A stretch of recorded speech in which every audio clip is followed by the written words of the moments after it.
Well, the tech company Air-BnB, which is run by very rich people who are definitely your moral betters, used the State of the Union address as an opportunity to denounce the Trump administration and its immigration policy. The company debuted a new ad just before the speech that ridicules the president's recent comments about poor and dangerous countries. Here's part of it.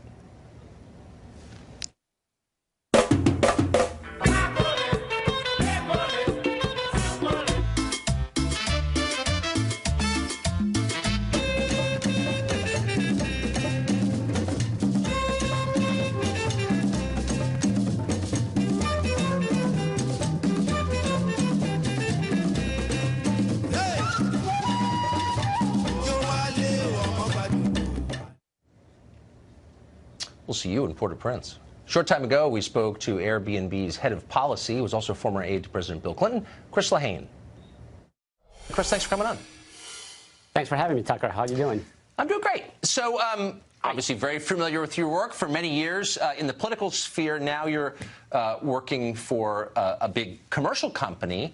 And I'm a little confused by the message of the ad. The message appears to be the president is immoral, but we're virtuous. Therefore, spend money with us? Is that the message? Well, I don't think Tucker, that any of the words you just used appear anywhere in the ad. In fact, no, they don't. If you actually look at if you look at the trajectory of things, we actually ran our first ad along these lines on Fox last year during the Super Bowl. We appreciate that. We ran an ad. Yeah, I'm sure you do, and I'm sure the company did. But the ad was really focused on the same subject matter that this ad is focused on, which is this concept of we accept. Right? We're a people-to-people-based platform. We have over 250 million users. They're global, 191 countries. And we do believe our mission is to allow anyone to belong anywhere. And so last year on the Super Bowl, we ran an ad about we accept, which really embraced the idea of inclusion and diversity. It was in response to the travel ban that took place. And really, over the course of the year, we have continued to step out on issues that really do implicate and are inconsistent with our core mission of allowing anyone to belong anywhere. So this ad that we ran, that's not your core mission. Your core mission is to make money. It shines sunshine Are you in church on now? some beautiful places, and it extols the virtues of some wonderful people.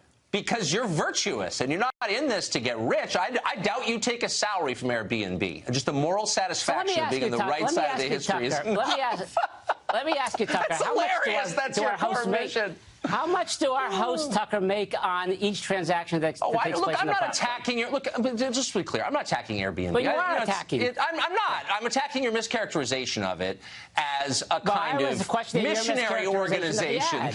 No, look, the ad makes... Hold on. The ad makes... In all seriousness. No, the point is clear, that we are a virtuous company. We accept, in contrast to the bigoted president who seeks to exclude. We're good. He's evil. Spend money with us. And I'm merely asking you a kind of commercial question, which is that a good play for you to say, we're the virtuous company, we're not really in this for the money, we're in it because we're just really good people?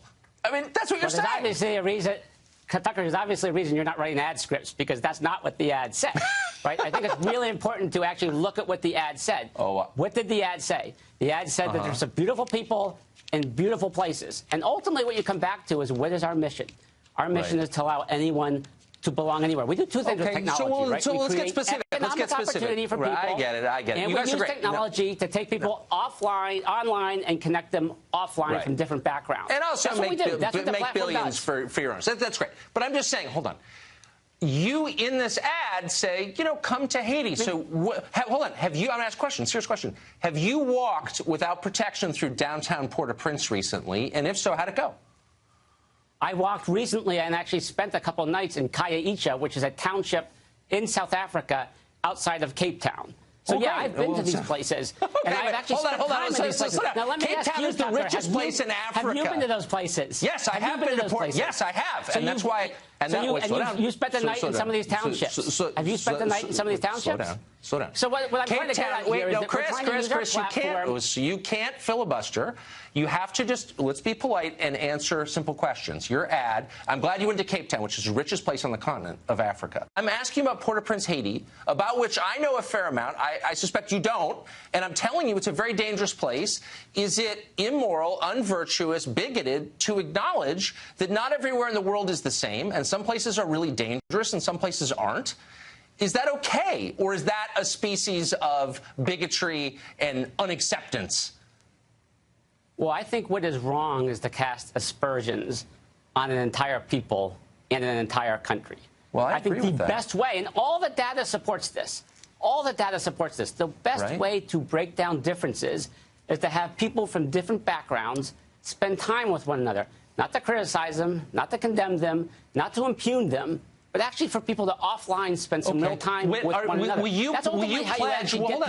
you pledge to personally, with your family, go on vacation in Haiti, not at some rich people resort, but in downtown Port-au-Prince, the capital city, and spend a week, just in order to kind of get that cross-cultural pollinization that's so very important? Why don't you do that? And why don't you come back and tell me what kind of time you had?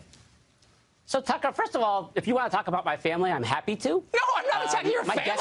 My guess is my family may have a little bit more cultural diversity than you may necessarily be aware of. I'm not attacking your family. I'm just saying, it's not about cultural diversity. I'm talking about Port-au-Prince, Haiti is a dangerous city. The network of family values.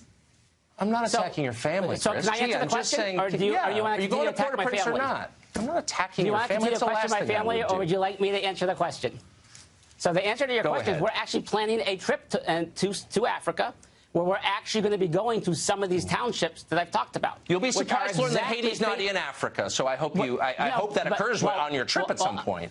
It's in the Caribbean. But Tucker, your question is getting at whether I and my family are willing to travel to places in the world that people typically do not travel to. No, that's not my question. No, that's not my question. My question is, are you going to Port-au-Prince, Haiti? No, my question was, are you going to Port-au-Prince, Haiti?